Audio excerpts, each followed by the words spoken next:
Hello, good morning mga idol. Andito tayo sa aking palayan. Ito yung palay ko po, nagbunga na ito. Ito mga idol, yan. Nagbunga na. Bale, ngayon ang project natin, maghawan tayo sa pilapil. Kasi ako wala akong pakialam sa pilapil. Importante ang palay mo, malinis ang paligid ng palay mo, yung loob. Wala akong pakialam sa pilapil kung madamo hindi. Kaya ngayon ko lang to siya dadamuhan. Kaya makikita ninyo na nagbunga ng palay, ngayon ko lang dadamuhan. May kasama tayo mga idol, ayan o. Si Ting Ting, Turiting Ting Ting. Kaya magdamo tayo mga idol, no. Damo tayo sa palay. Ayan natin tong ating camera. I-sit up. Andito tayo. Ito. Damo natin to. Pilapil.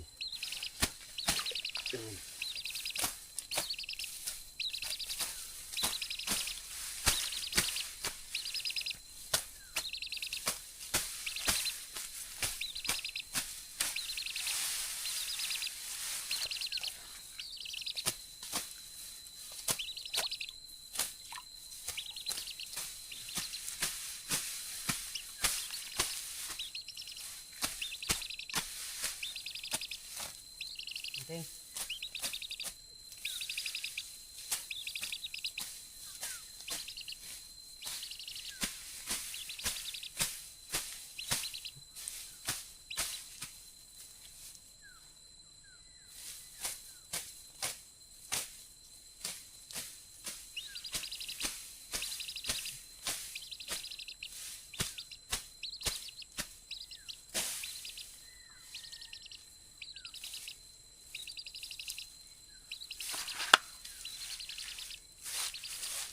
Kasi ang mahalaga sa palayan mo, malinis yung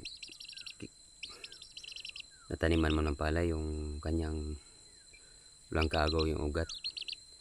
Huwag mo isipin yung pilapil, basta hindi naman uso ang ilaga, wala may problema. Maski may ilaga pa, kung may ilaga talaga, kahit malinis ang palay mo, dali yan.